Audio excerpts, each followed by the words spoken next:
네, 오늘도 좋은 하루 되시기 바라겠습니다. 오늘 말씀은 마가복음 5장 18절에서 20절 말씀입니다. 예수께서 배에 오르실 때에 귀신 들렸던 사람이 함께 있기를 간구하였으나 허락하지 아니하시고 그에게 이르시되 집으로 돌아가 주께서 내게 어떻게 큰 일을 행하사 너를 불쌍히 여기신 것을 내 가족에게 알리라 하시니 그가 가서 예수께서 자기에게 어떻게 큰 일을 행하셨는지를 대가벌리에 전파하니 모든 사람이 놀랍게 여기더라. 아멘. 오늘 말씀에 보면 귀신 들렸다가 고침받은 사람이 예수님께 간청을 합니다. 이제 무엇을 간청하냐면 예수님과 항상 함께 있게 해달라고 간청을 합니다.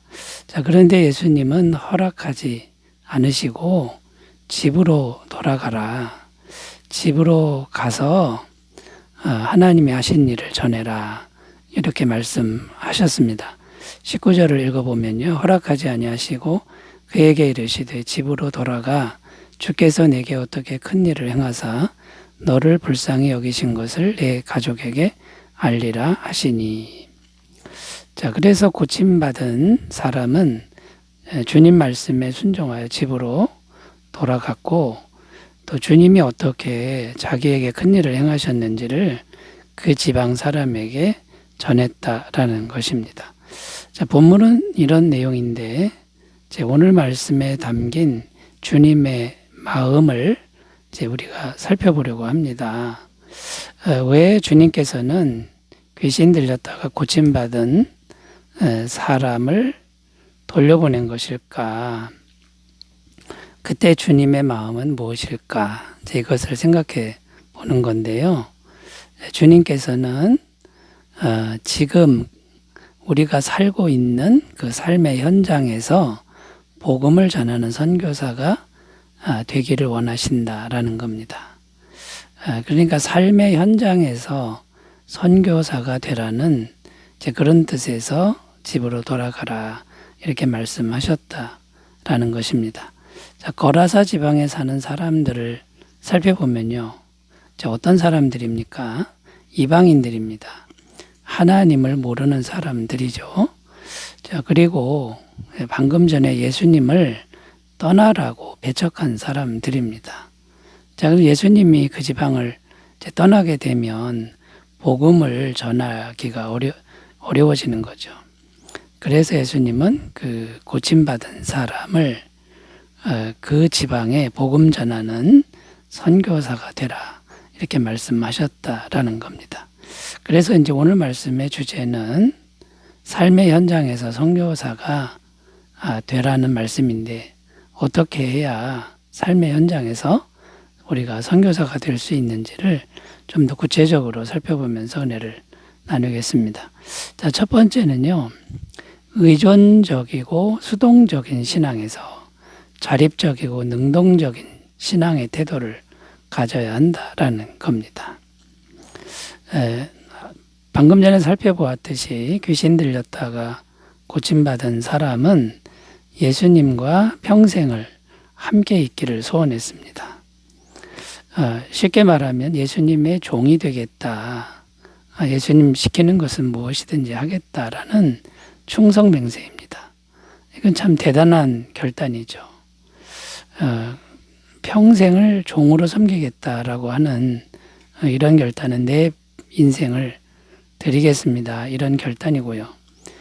그리고 예수님을 따라다니는 건 결코 쉬운 일이 아닙니다. 고난의 연속의 여정이죠. 그것을 각오하고 따라다니겠다라는 겁니다. 자, 그런데도 예수님은 허락하지 않으셨는데 여기에 또 다른 깊은 의미가 있습니다.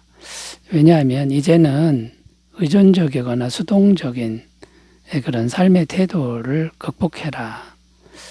자립적이고 능동적인 삶의 태도를 가져라 하는 주님의 깊은 뜻이 담겨 있다라는 겁니다. 지금 귀신 들렸다가 고침받은 사람은 상당히 오랫동안 귀신에게 붙들려서 자기 결정권이 없는 그 귀신의 완전히 사로잡혀 가지고 그 귀신의 소나기에서 벗어나지 못하는 의존적이고 수동적인 그런 삶을 살아왔다라는 겁니다. 자, 이제는 그렇게 살면 안 된다. 이제는 건강해진 모습으로 능동적이고 자립적인 신앙을 가지는 훈련을 하라는 주님의 배려가 담겨 있다라는 것이죠. 물론 주님을 따라다니는 것도 좋은 일입니다. 나쁜 일은 아닙니다. 그러나 삶의 현장 또 가족들과의 같이 사는 그 현장에서 자립적이고 능동적인 이제 그런 마음을 길러서 복음을 전한다고 하는 것도 굉장히 중요한 일이다라고 말씀하시는 것이죠. 그리고 성경에서 주님은 삶의 현장에서 우리가 복음을 전할 때 언제나 함께 하신다. 하나님이 함께 하신다. 이렇게 약속을 하셨습니다. 마태복음 28장 20절 내가 너희에게 분부한 모든 것을 가르쳐 지키게 하라. 볼지어다 내가 세상 끝날까지 너희와 항상 함께 있으리라 하시니라. 하나님이 복음을 전할 때 언제나 함께 하신다고 약속하셨기 때문에 육체적으로는 떨어져 있으나 영이신 하나님은 언제나 함께 하신다는 이런 약속을 우리가 공비해야 될 줄로 믿습니다. 또 귀신 들렸다가 고침받은 사람은 모든 부분에서 부족합니다. 훈련되지 않았습니다. 그래도 하나님이 넉넉하게 도와주신다고 약속을 하고 있는 것이죠. 중요한 게 뭐냐면 부족한 모습 그대로 그냥 하나님이 은혜를 베푸신 것을 증거만 하면 된다라는 거죠. 고린도전서 2장 1절 2절입니다. 형제들아 내가 너희에게 나아가 하나님의 증거를 전할 때에 말과 지혜의 아름다운 것으로 아니하였나니 내가 너희 중에서 예수 그리스도와 그가 십자가에 못 박히신 것 외에는 아무것도 알지 아니하기로 작정하였습니다. 말 잘하는 거 꼭 필요치 않다라는 겁니다. 그 예수님이 구원자다라는 것을 알면 되고 예수님이 나에게 은혜 베푸신 것만 전하면 되는 문제라는 겁니다. 자, 여러분 귀신에게 눌려서 의존적이고 수동적인 이런 태도에서 벗어나 자립적이고 능동적으로 기도하면서 나아가는 이런 신앙의 모습으로 우리도 함께 나아갔으면 좋겠습니다. 자, 두 번째로 가겠습니다. 삶의 현장에서 선교사가 되려면 어떻게 해야 될까요? 가까운 사람부터 복음을 전해야 된다라는 겁니다. 19절을 읽습니다. 허락하지 아니하시고 그에게 이르시되 집으로 돌아가 주께서 내게 어떻게 큰 일을 행하사 너를 불쌍히 여기신 것을 내 가족에게 알리라 하시니.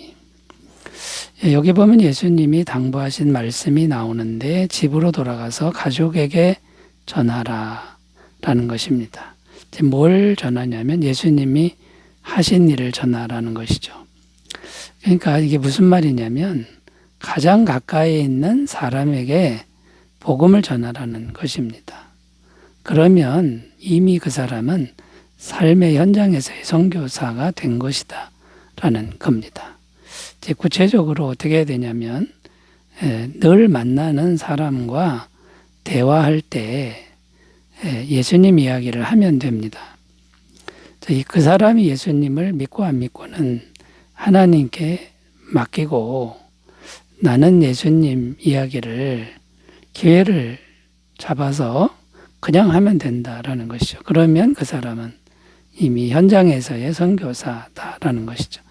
디모데후서 4장 2절 너는 말씀을 전파하라. 때를 얻든지 못 얻든지 항상 힘쓰라. 범사에 오래 참음과 가르침으로 경책하며 경계하며 권하라.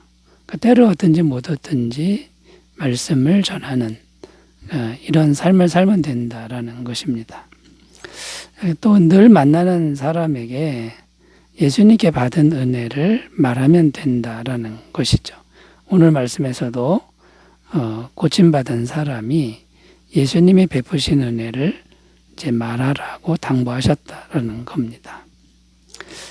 저의 개인적인 경우를 말씀드리면 사람을 만날 때가 많습니다. 처음에는 충분히 들어줍니다. 그 사람의 이야기를 이제 들어주는데 충분히 들어주면 상대방도 나의 이야기를 어느 정도 들어준다라는 것이죠. 자연스럽게 나의 이야기를 하면서 예수님의 은혜를 이제 말하게 되는데 결과는 주님께 맡긴다라는 것이죠. 자, 여러분, 우리 모두 가까운 사람, 늘 만나는 사람에게 때를 얻든지 못 얻든지 예수님을 전하는 삶의 현장에서의 선교사가 되시길 바라겠습니다. 자, 세 번째로 가겠습니다. 삶의 현장에서의 선교사가 되려면 어떻게 해야 될까요? 늘 기도하는 매일의 삶을 살아야 한다라는 것입니다.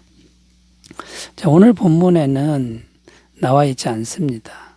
그런데 선교에 있어서 정말 중요한 것이 한 가지가 있는데 그게 뭐냐 하면 기도라는 것이죠. 왜 기도가 중요하냐면 기도해야 성령님이 역사하실 수 있습니다. 고린도전서 12장 3절 그러므로 내가 너희에게 알리노니 하나님의 영으로 말하는 자는 누구든지 예수를 저주라 할 자라 하지 아니하고 또 성령으로 아니하고는 누구든지 예수를 주시라 할 수 없느니라. 자, 예수님 믿고 안 믿고는 전적으로 성령님의 손에 달렸다라는 말씀입니다. 성령님이 함께 하시지 않는 선교는 마귀의 세력을 이길 수가 없다라는 것입니다.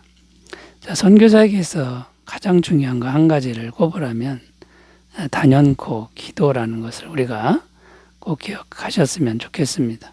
마가복음 9장 28절 29절 집에 들어가심에 제자들이 조용히 묻자오되 우리는 어찌하여 능히 그 귀신을 쫓아내지 못하였나이까 이르시되 기도 외에 다른 것으로는 이런 종류가 나갈 수 없느니라 하시니 이 기도 외에 다른 것으로는 이 귀신의 세력을 물리칠 수가 없다라는 말씀입니다.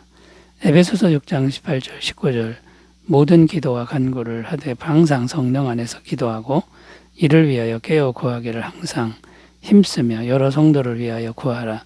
또 나를 위하여 구할 것은 내게 말씀을 주사 나로 입을 열어 복음의 비밀을 담대히 알리게 하옵소서 할 것이니. 그러니까 선교사들은 항상 무시로 성령 안에서 기도하는 훈련이 되어 있어야 된다라는 것입니다. 자, 기도는 어떻게 하는 겁니까?